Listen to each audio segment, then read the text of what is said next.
The following production is part of the We Be Geeks podcast collective.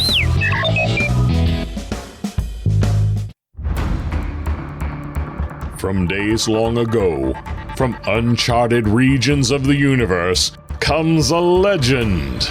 The dream that came through a million years, that lived on through all the tears. It came here, the Fandom Nexus. Fabulous secret powers were revealed to our host as he plugged in his microphone. I have a podcast!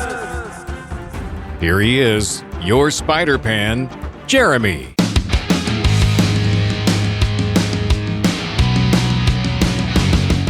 Yes, I am back again with some more fun to spend with you. I am unfortunately flying solo. That's part of what kind of delayed this episode. Is I feel that I do better when I have a co-host with me, and it's just hard to get that coordinated to have. And I'm thinking I was doing pretty good with my wife on here with me. I think we have a natural chemistry anyway. We're married, so I usually like to have her on, but that just wasn't quite working out for me. And with some illness I had last week, things just kind of fell apart. So last week, hopefully you got a chance to listen to this. It was 3 hours long, but I gave y'all a preview of the podcast that we call Watching Movies with My Pastor, and we watched Superman, and I shared that episode with you. I thought you might enjoy it. Now, if you are trying to find that episode on YouTube or perhaps the feed of that podcast you got through Google, I'm having to do some additional editing, I'm realizing, because Warner Brothers is really a stickler about every little thing. I need to lock down what it is that I have to put into these videos and the audio to make sure that I'm doing this. There's commentary, so there's a little bit of audio from the movie because I'm using this for commentary purposes and review purposes. And I think maybe there needs to be some text in my show notes or something I say during the show that might help me with some of that problem. But that podcast is causing some trouble with that, with dealing with there is copyright and everything. But yeah, we are doing it for review and for commentary purposes, clearly. So, but I need to somehow or another indicate that to where I get the Creative Commons to function perhaps on YouTube just a little bit better, to where I don't have to delete so much stuff and recut things and lose a lot of things. So, but overall, I hope you checked out that episode and you went ahead and thought you were curious perhaps about Watching Movies with My Pastor, and check that show out. We do a lot of work on that one. We're planning to record something on Thursday. I don't know if we've decided what we want to watch, because here's the unique situation for Thursday. I'm not going to work on Friday because I'm going to Planet Comic-Con all day. So Planet Comic-Con Casey is this coming weekend. That would be the 21st through the 23rd. And if you're in the Kansas City area or somewhat nearby, I hope to see you there. I have a panel on Sunday. I believe it's at 1 o'clock. I should have looked this up. There with Dan Viets from the ThankYouWaltDisney.org. And he's, of course, that's the organization that owns the old Laugh-O-Gram studios here in town, for that Walt Disney's first studio. And he's going to share a presentation. He is always very prepared for that. So I'm just going to go through, introduce myself, introduce him, and then let him roll, because he's got so much information to share. And definitely you're going to enjoy it. If you are a fan of vintage Disney like I am, and more of a fan of Walt than maybe anything that the company does, but you enjoy Walt, then I think you're going to enjoy his presentation. It is very, very good. And, of course, I will be running around the rest of the weekend. I have a press pass with Diz Radio. I will be doing some interviews. I've got at least 2 mostly lined up. So I will, of course, I'll have some audio, of course, that I'll be able to share here and also with Diz Radio. Make sure you're checking out Diz Radio. We don't get an episode of Diz Radio often out anymore here lately, because Jonathan is kind of busy with that, but I do a segment on there. I've got a bunch of audio I've already sent him, so he's able to just edit that in and use whatever. So we're still sorting that kind of thing out, but that podcast is supposed to be back. He is recording some new interviews. He does like a lot of celebrity interviews, that kind of thing. So definitely go and check that out. So getting into what's going on this week, other than, like I said, Planet Comic-Con, of course, what have I been watching this week? Well, with the new Daredevil Born Again series coming on to Disney Plus, I realized, I had never watched the 3rd season of Daredevil. So I've been squeezing some time in to watch that over the last couple of weeks. And enjoying it. I think it's probably the best season of Daredevil that I had seen. I don't want to talk too much on it because it's I think they go beyond PG-13. I mean, there's not any F-bombs in there, but I mean, it's pretty brutal and dark, and the subject matter is definitely beyond PG-13. So, I mean, it's not something I'm going to focus on this show because that's not what I do on this show. We don't focus on that kind of thing. No, if we ever watch a movie of that level with Philip, my pastor there, then we'll have it on the watching movies with my pastor, and we'll just we won't play any audio of the language, that kind of thing. For at least there's the watch along version, which it'd be a real pain for me to edit. So we'll just try to not watch any of those with a lot of language if I have to edit stuff out. Yeah. So that's what I was watching this week and have been enjoying it. Now, the interesting thing is Daredevil had a storyline called Born Again, and that seems to be what the basis of season 3 has been, and yet they've got a series called Born Again. I don't know how it necessarily relates, but I know this is some old classic Frank Miller 1980s Daredevil, which I guess was a big peak in his popularity. Frank Miller, of course, bringing the darker side of Batman back out and being very dark and grim with Daredevil, which I've read some of the early Daredevil, so it's definitely a bit of a change in tone to be more gritty. And it's a lot more grounded. I mean, Daredevil is Marvel's version of Batman in a way for the combat skills and a little bit of detective work, but he doesn't have the gadgets and he doesn't have how Batman will have planned ahead and have a contingency plan set up, Daredevil doesn't really seem to have that, but he is a smart guy. I mean, he's a lawyer. So, so that's what I've been watching this week, over the past couple of weeks. And what I've been playing this week, I picked up the Final Fantasy Pixel Remasters Collection 1 through 6. And I've got a platinum now and on Final Fantasy and Final Fantasy 2, and I've just started playing Final Fantasy 3 yesterday and have been enjoying these. It's nice to play some of the original games that I never really got a chance to play in the Pixel Remasters. They look great. They redid the music with full orchestration, and it sounds amazing. And you can play, of course, with the old graphics and the old music if you want. That kind of thing. Of course, I have looked to see there was a version for handheld devices that actually the graphics were greatly enhanced, and they even added some cutscenes and stuff. But this is meant to be more like playing the original game, and it is. And I have enjoyed it. And using a guide online really does help, especially when I'm trying to get the platinums, because I see the platinums as being quite feasible. Although Final Fantasy 3 has hidden items that I would not even think to look for if I didn't have a guide. And there's an achievement, though, for finding all of them. So I'm like, all right, if that's the way it's going to be, then that's what we're going to do. So I am using a guide online. Yep. But anyone, if you're going to trophy hunt anything on a PlayStation, you're going to probably want a guide to kind of help you find where things are that are hidden. And because Square Enix has been having a sale this month, I used a little bit of my fun money and plus I had some reward points with Sony, so I got like a discount off of some stuff anyway. But I did pick up, let's see, so I already have 7, clearly, obviously. But I picked up 8, 9, and 10 with 10 too, that are all nice remasters of those games. So I'm going to just play through all the first 10 Final Fantasies, except for 7, because I've already played it. So I don't have to go and play that one again. I could, but I won't. I'm going to play all the new ones that I haven't done. And then we'll see about, there's a gap then. I mean, I've got 14, which I've played a bit of. And of course, I've played through 15 and 16. And I just don't know with 11, 12, and 13. One of those I know is another online one. I think it's 12, but I don't know. And then 13 is a bit of a black sheep. Some people really like it, but I guess people are starting to appreciate it more. But I'm going to give it a try anyway, But it's, 13 also has 2 extra sequels to it. So if I get up to that, I might give those a shout and a try and see if I like those or not. And then, of course, I did pick up, because I have my $5 at GameStop, I picked up Dragon Quest 11, which I've never played any Dragon Quest games, but I'm starting to collect a lot of Square Enix games here, which includes, of course, Hitman games. They do a lot more than just these JRPGs. But I'm finding as I'm getting older, I don't mind as much turn-based combat. I mean, I get a little frustrated when I'm trying to get somewhere and I keep constantly having the battles. One thing, though, that has helped with the Pixel Remasters, I mean, I can turn the encounters off if I really I just need to get through this dungeon.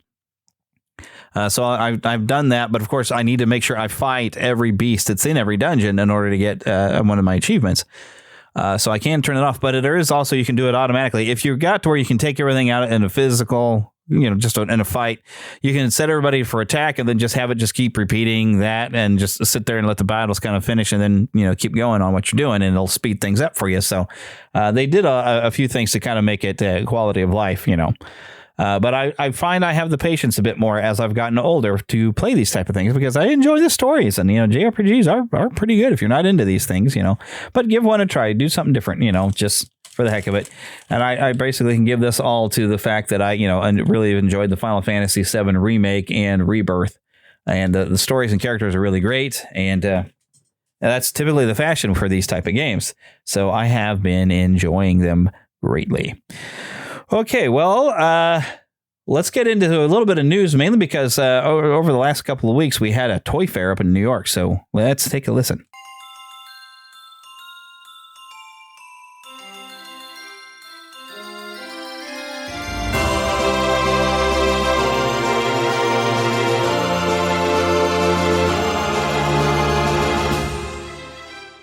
Spanning the Disney and geek universe to bring you the best in comics, toys, movies, and entertainment.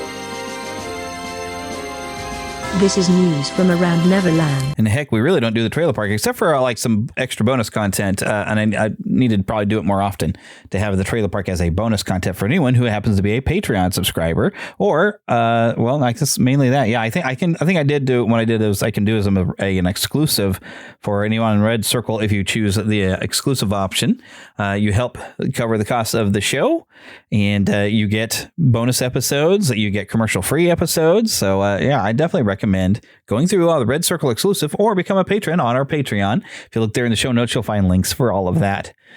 But there was a lot of different toys that were shown off. And let's just get into a few things. The Popples are coming back. I saw some stuff about Rainbow Bright. I even something linked to, there was a Rainbow Bright movie about in 1985.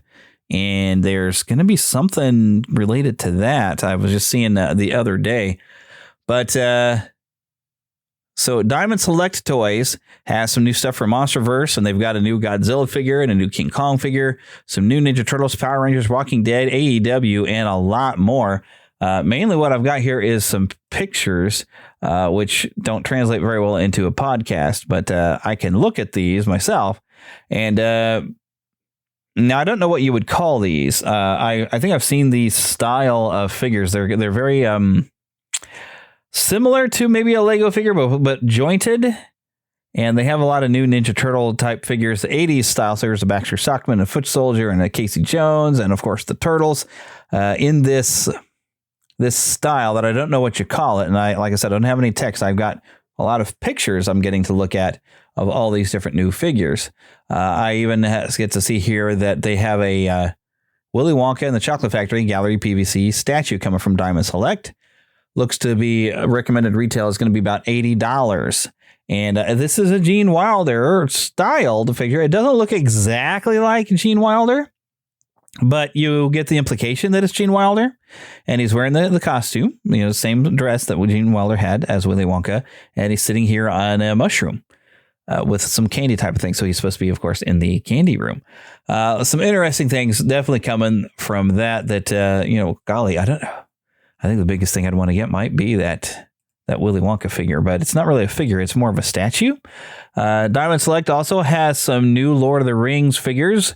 It looks to be based around that animated film and the Hobbit films. Looks like we also got from the trilogies and the Hobbit films. We got some different new figures coming out like that, but I think I see some characters from the recent War of the Rohirrim animated film, which is available to watch on Max. Now, I didn't watch it. I don't really have an interest to because they kind of got overly inventive and it just looked like a bad idea.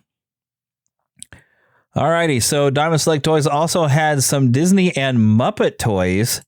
They, of course, with a Lilo and Stitch movie, they do have a Stitch bust, I guess you would call it. It's mainly his head, but they have some really great Muppet figures and even some Disney's Gargoyles statues that look amazing. It's are really just nice looking figures, and it's hard to explain them with doing it like this. So I'm going to focus on some of the stuff that is new. Now, I did see some photos from Mattel that there is a Masters of the Universe. We're going to get a He-Man and a Skeletor that are going to be a dual pack where they are the classic figures. So not the Origins line where they have the extra joints in the elbows and knees and things like that, but like the original toy line style of Skeletor and He-Man, which I actually have an 80s Skeletor and a He-Man, but that doesn't mean I won't buy another one that is kind of a remake of it. Let me see if I can actually pull this up. Well, it's not really going to have much information, but they did also show off the Masters of the Universe crossover with Thundercats, which is very, very cool looking. We've even the one that I think I would want most is Cringer as a Thundercat, because it's perfect. It just looks great. The interesting thing is the Thundercat characters, you take off the Masters of the Universe gear and it's a regular Thundercat style figure underneath. So, I mean, that's pretty cool. So you still get like a recreation of your classic Thundercat figures, which I didn't really ever collect those, but Thundercats are pretty cool. And I'm looking at some photos of these He-Man and Skeletor that's of the very classic style. But I don't have any information. I don't know when that's supposed to be released. So I guess the website I went after here that just has photos is not really that helpful. But I was trying to get something. But there's a lot of different things. And Pixel Dan on YouTube has a great coverage of all this. So you can go and check it out. But yeah, those are some of the things that I was excited to see that I am interested in, or at least wanted to share with you about. But I don't want to spend a lot of time on news. I want to get along to some other things. I didn't even tell you what our main topic of the show is, but before we get to the main topic of the show, I do want to remind you about Dubby. Dubby.gg, use the discount code Neverland. In fact, if you go to neverlandpodcast.com, that is still our homepage, even though we're the Fandom Nexus now. Big word, Dubby, big logo. Go and click on that, and it'll get you right in there. You get a great discount. If you're looking for something to drink while you're gaming, you don't want to get the jitters, but you want some energy, you need good vitamins, and Dubby will provide that for some drink powders. They have cups and everything. You just add water, lots of different flavors to choose from, and that is Dubby. Okay, so now getting into main content. So here's what I wanted to talk about, and I'm going to take a sip of my cocoa. I'm keeping the throat warm, so I sound good. Does it work? All right, so I had a thought, and this is a show idea I had a long time ago, and I recently found a list of all these different show ideas that I had, and I'm like, oh my goodness, why haven't I done these? And some of these were still themed around the fact that we were kind of a Disney focus show, so there's going to be a lot of Disney focus going on in here. But one of the ideas I had was the movie songs that broke us. Now, this would have been fun to have like Philip or my wife Heather in here with me to go over some songs that maybe broke them. And I tried to keep in mind some songs that my wife has mentioned that they'll break you. And what I mean by breaking is it hits that emotional point. Maybe you're going to tear up a little bit when this song comes on, whether you're watching the movie, whether you're listening to the soundtrack. This song hits and it hits you hard and you're just going to break, right? Well, these, of course, are stuff that it hits me, and maybe it doesn't hit you the same. So if you'd like to be able to share some songs that hit you, podcast@neverlandpodcast.com. Send me an email. I am starting to get better at having where all the junk folders are recognizing the junk and not your email. So hopefully I'm getting your emails and not, I'm getting it sort of from all the junk email I get, because you would not believe, with having this as being a very public email, how much junk email I get. My goodness.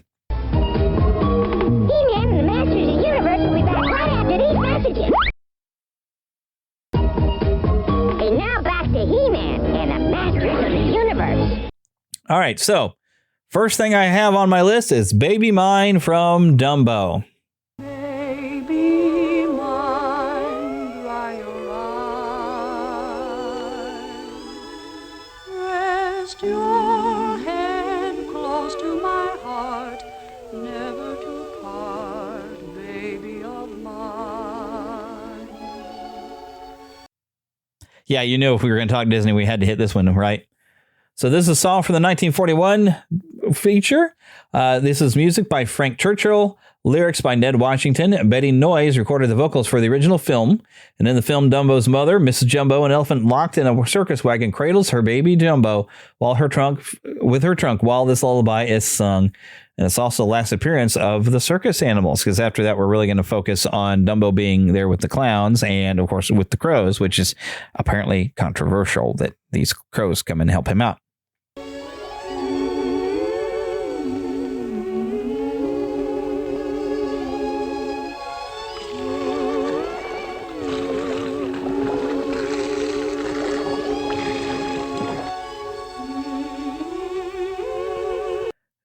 this song, because I think it's when you add the story to it, adds so much weight, and it's such a tender moment and kind of sad moment because they have to be parted at the end, but it's a gut punch. It really is a gut punch. It gets right to that sweet spot because we all had a mother, right? Well, unless you're an orphan, but of course, as an orphan, you wish you have a mother, so it's a thing, right? The song was nominated for an Academy Award for Best Original Song in the 14th Academy Awards in 1942. It's listed on AFI's 100 Years of 100 Songs as one of America's greatest film songs. Now, of course, if you're going to gut punch, we're going to go Pixar, and we're going to go to the next gut punch, When She Loved Me, for Toy Story 2. When somebody loved me, everything was beautiful. It's a song written by Randy Newman, recorded by Sarah McLachlan, won a Grammy for Best Song Written for a Motion Picture, Television, or Other Visual Media, was nominated for Golden Globe and Academy Awards for Best Original Song. Now, of course, we're used to Sarah McLachlan. We hear her singing and we want to adopt a dog or something, or make sure people don't abuse them or something. And cats on occasion, too. And I have 3 cats I don't need to adopt anymore.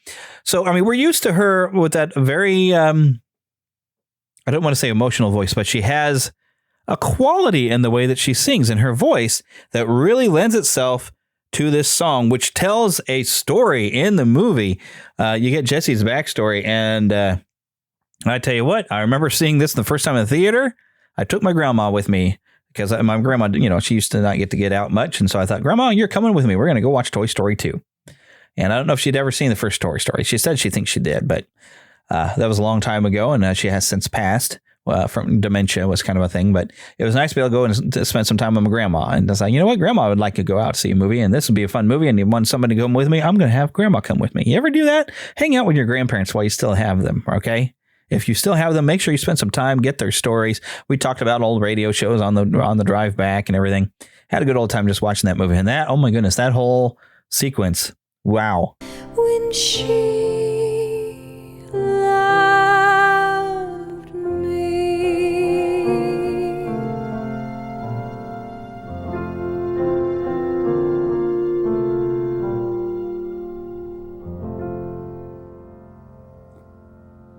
It is a gut punch. And if you don't think it is, then maybe you didn't have any toys you loved, or I don't know, maybe you haven't experienced separation from someone you loved and cared about. I don't know, but it hits all the right notes. Of course, this is dealing with an abandonment, and even when somebody passes away from you, you might feel a little bit abandoned. I'm sure that's part of a grieving process. So I think you could relate to this song in any of that ways.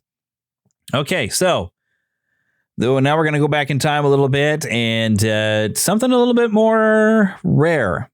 Sung by Shelby Flint with music by Artie Butler, lyrics by Carol Connors and Ian Robbins. It's The Journey from the Rescuers.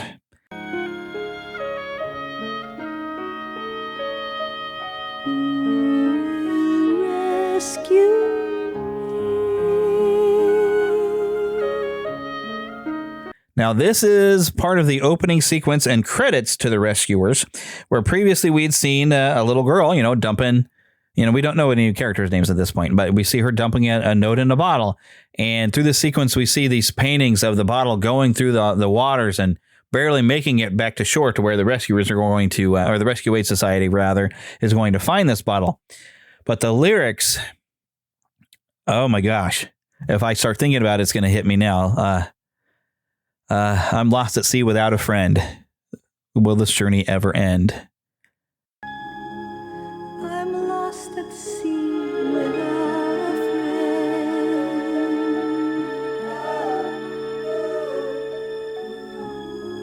This journey, will it ever end? Oh, and it's the plea to rescue me. And that's, oh my gosh, see, I can't talk about it. Something just reaches down into you. I think sometimes we all feel like that, like we're lost at sea without a friend every once in a while and just needing a rescue. Somebody I'm at my wit's end. We all, I think, at some point in our life, we're going to experience that, if not a regular thing. Sometimes you just feel like you need a rescue. And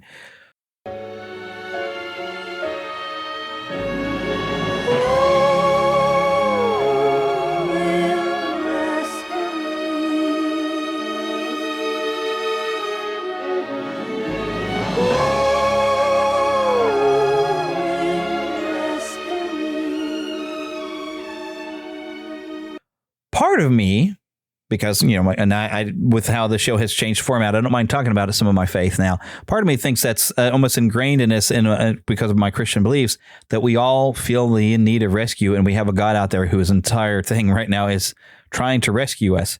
And one thing I've been seeing a lot lately, a lot of people, they misunderstand God. They say, oh, well, how can God be loving and send us to hell?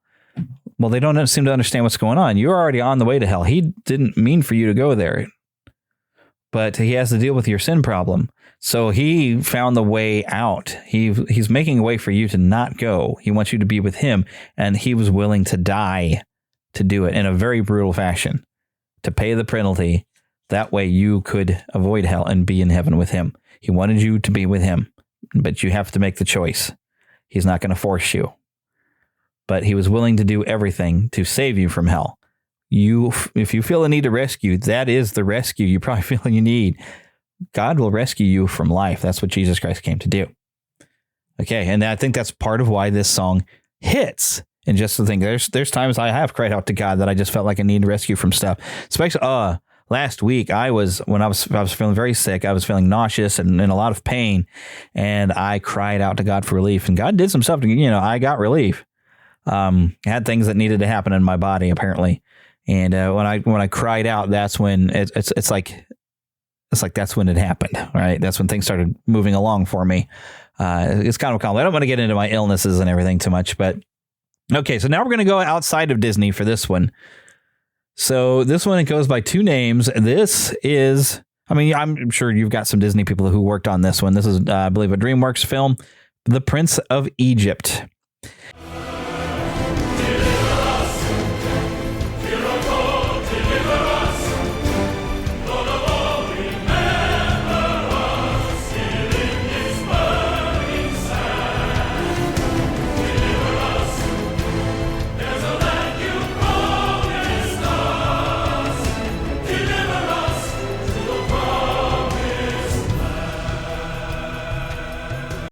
And it was kind of the opening sequence there. Deliver Us. Also the River Lullaby. Deliver Us so much is just a great song. It doesn't get to me, but the River Lullaby, oof. It's a gut punch.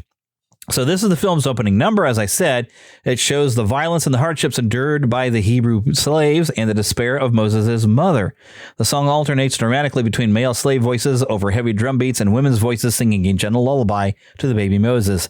The lullaby portion of Deliver Us was performed by Israeli singer Ofra Haza and Disney actress Eden Regal, while the music was composed by Hans Zimmer. And Hans Zimmer, he's a talent. He is such a talent.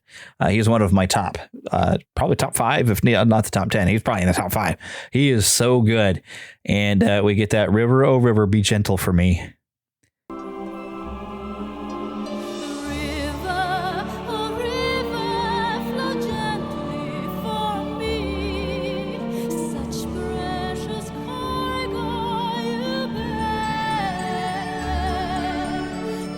Take care of this. It's like this precious cargo, such precious cargo you carry. This the whole scene and a mother's love comes out so much through the music, and when I even hear the notes of this, it is really something. But it's a great way to open a film like this. You are emotionally involved. It's sort of like the Journey and the Rescuers. You are emotionally involved because of the power of that song. And of course, if you really want to get somebody involved from the very beginning, heck, put the beginning of your movie as a trailer. And this is something my wife recommends because she can't get through this sequence without crying. And that's The Circle of Life from The Lion King, composed by Elton John and Hans Zimmer, with lyrics by Tim Rice. The song was performed by Carmen Twili, the deep female lead vocals, and Lebo M, opening vocals in Zulu, as the film's opening song. Nominated for Academy Award for Best Original Song in 1994, along with 2 other songs from The Lion King, including Hakuna Matata and Can You Feel the Love Tonight, the latter of which won the award. Circle of Life was also nominated for Grammy Award for Song of the Year. And if my wife was here, I'm sure she could tell you why this gets to her. She is an animal lover. She's a biology teacher and everything. So that might have something to do with it, but it is such a masterpiece visually. And it's a great, great song. Now, it doesn't give me a gut punch, but man, you feel it. And just the visuals, the whole scene is amazing. And if you don't agree with me on that, you probably haven't seen the movie, right? And I'm talking the old animated. You know, we won't talk about the quote unquote live action with the animated animals. Okay, so now I had to throw this one because it does get it, and I think the part that gets to me is the choral part in the bridge. The tune is just amazing, and it gives you the feels. Feed the Birds from Mary Poppins.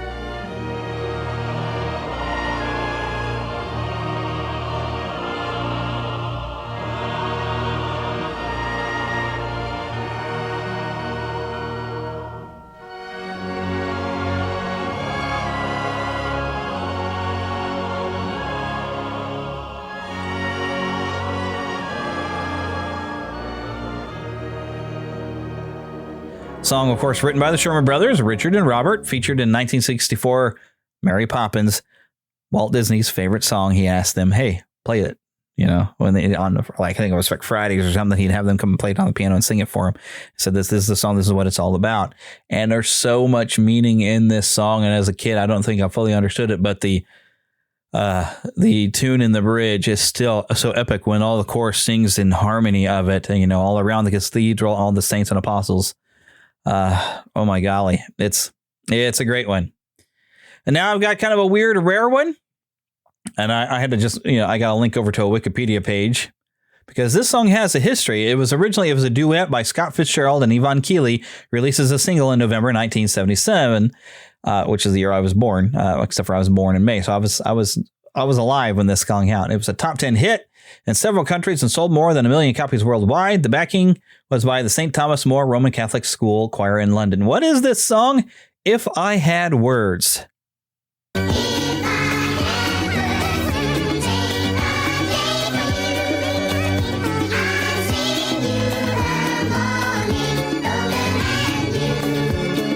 From the 1995 film Babe, sung by both Farmer Hoggett, James Cromwell, and a Trio of Mice for a sped up version. I think the Trio of Mice is like a sped up of the 1977 song, but I think it has something the entire scene where Babe he's suffering from some depression and he's very sick, and Farmer Hoggett starts singing to him and kind of dances for him until Babe starts to eat again.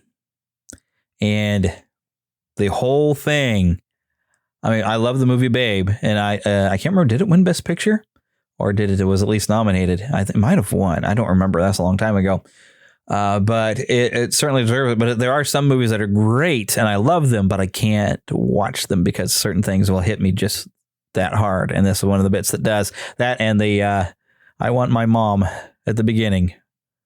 Oh my gosh. It tears me up, this movie. It's a great one, but the song, If I Had Words to Make a Day for You. It's a fun little song, but for some reason the tune of it, especially played with a full orchestra symphony.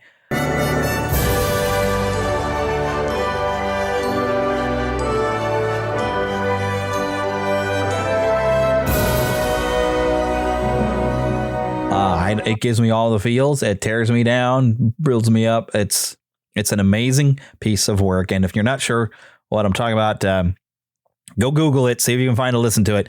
No copyright infringement is intended, and copyright is held by the respective owners. I am not one of those owners. Content is shared for review and commentary purposes and functions under fair use. But of course, I do want to talk to you a little bit about Podgagement, and you'll find a link to that on neverlandpodcast.com. Podgagement is from Daniel J. Lewis, award-winning podcaster. Makes a great program. If you happen to have a podcast, you want to be able to get reviews from around the world, he's got a perfect plan for you to help you grow your podcast. It is a great service. You will definitely not regret it. He's got lots of options and packages available. Go check it out at podgagement.com. We, of course, want to thank Karen Kennedy, Ricky Pope of Christian Nerds Unite, Darren Wilhite of the Wilhite and Wall Show. Of course, they helped me out with the introduction of the show. Don't forget to email us, podcast@neverlandpodcast.com. Find us on X, NeverlandPcast. Also on Facebook, the Fandom Nexus. We also have a Facebook group, which is Groups Neverland Podcast. You can also join the Neverlanders by coming to the website and becoming an official Lost Boy or Pixie. Why Pixies? Because girls are too clever and they don't get lost. Don't forget, of course, you can become an exclusive member on Red Circle. The details are right there in your show notes. Also, go to patreon.com, Neverland Podcast, and you will find everything to become a patron and get lots of benefits, bonuses, video versions of different interviews and stuff like that. I don't know if I'll get too much video of the interviews I'm going to do at Planet Comic-Con, but I'll get some good audio. Don't forget Planet Comic-Con this weekend. I will be there. I do have a panel. I think you'll enjoy it. Come check it out. And if you happen to find me wandering around, I might be wearing a Fandom Nexus shirt or whatever, either a Final Fantasy VII hat, you know. But I will be wandering around if you know who to look for. I will try to make sure you can spot me, but at least come to the panel. You will find me there, and we will have some fun. And of course, I will share the audio of that panel and all the interviews that I managed to get with you here on the show. But it's more fun if you actually get to come to the convention too and see it live. You know, it's always more fun because Dan Veit's program is going to be a lot of it's an audio-visual thing. He's got a lot of great photos, a lot of history of Walt's time in Kansas City and in Missouri. It's amazing, and you're not going to want to miss that. So, until we meet again, get lost in an adventure, and I'll see you next time.